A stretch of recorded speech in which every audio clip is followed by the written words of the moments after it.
Okay, somebody is planning to eat a whole roast chicken in front of 100 wedding guests holding paper plates of chicken tenders, and I need you to understand.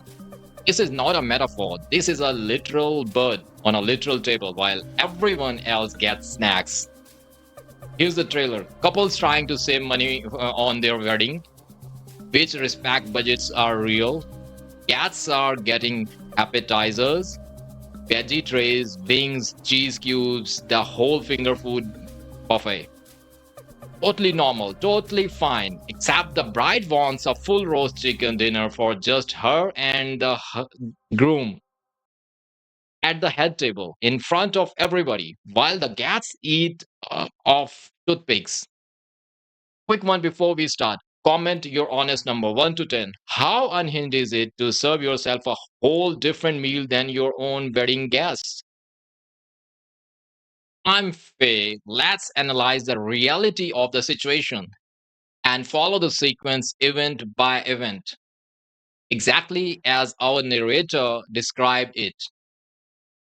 We are trying to save money where possible for the wedding ceremony and are using Publix for the catering. My wife thinks the guests will be okay just eating finger foods such as fruit and vegetable trays, assorted cheeses, and wings, chicken tenders. Look, Publix catering for a wedding is generally a smart, budget friendly move.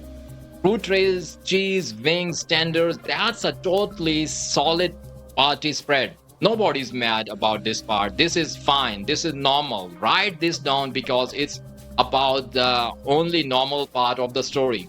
Hold up. I want you to remember this menu because in about 30 seconds, it's gonna become a major plot point in a very specific way. Finger food for guests in thrifty. What happens next is a different genre. Next chapter, and it's more spicy.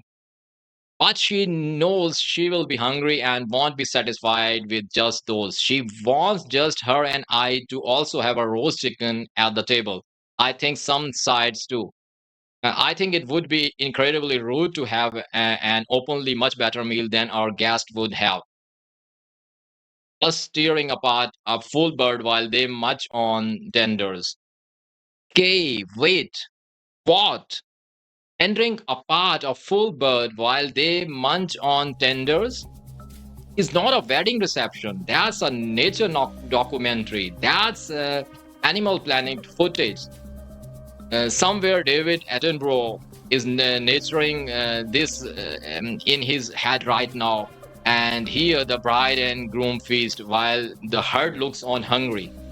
Bro, she knew she'd be hungry of appetizers. So did everyone else. That's the whole point of appetizers. Nobody's supposed to leave stuff. That's why it's called an appetizer and not a full roast but for two. Be honest. Have you ever watched someone eat a noticeably better meal in front of you at an event?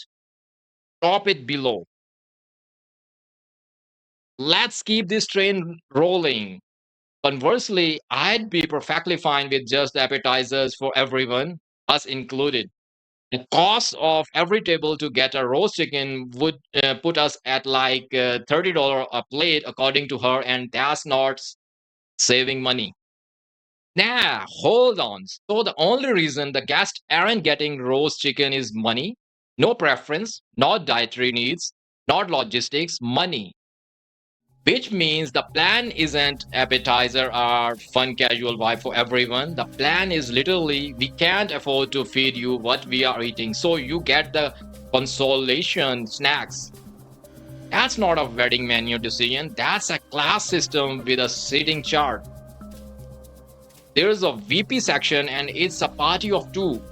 When the only difference between your meal and theirs is a receipt. That's not a vibe. That's a velvet rope. Onward, it gets worse.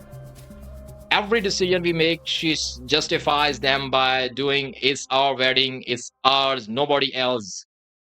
He didn't want to have a wide variety of options to cater to others either. She only wanted stuff she'd like. Is our wedding is doing an insane amount of heavy lifting in this relationship right now. The phrase has personally covered the guest list, the venue, the flowers, and apparently the calorie count at every single table. I'm sorry, come again. She didn't want a wide variety of options to cater to others. At a wedding where other people are the entire reason to event exists, you can't invite 100 people and then design the whole menu like it's also a solo dinner date with a really big audience. Is our wedding explain the dress? It doesn't explain the chicken. I think we'd be total a-hole to go through with her idea. Thoughts? Here's the thing, you already know. You wrote 3 paragraphs describing yourself tearing apart a roast chicken like a Viking king while your guests eat of toothpicks, and then you ask thoughts. Buddy, the thoughts are already written in your own post. I do want to say, wanting to feel special on your wedding day, totally fair. That's allowed. That's basically the whole point of the day. A special usually means a nicer cake topper or a private send off, not a secret second menu that only 2 people at the whole event get to eat. You don't get to be the guest of honor and the only one who eats dinner. So let's recap this poultry based disaster in one sentence. They are saving money by feeding 100 guest finger foods and then spending that saved money on a private roast chicken dinner of two in full view of everybody chewing on a chicken tender. Final verdict, chaos analyst whipped up for serving guest appetizer while the couple eats a full roast chicken, or is this actually fine because, hey, is their wedding? Comment your verdict and drop the emoji that matches your face when you picture that bird getting torn apart at the head table. Act the friend who would 100% notice and never let you live it down. If you serve yourself a better meal than them at your own wedding, and to the bride, if you are watching this, my final note is simple. Nobody's saying no chicken. We are just saying maybe don't eat it in front of everybody like it's a hostage negotiation. Our story, share your experience privately via Google form linked in the description and pin comment. Submissions are strictly anonymous and may inspire an upcoming episode. If you are into these breakdowns, go ahead and subscribe because I do this every week. Real situations, real psychology, no yelling, just common sense. See you in the next one.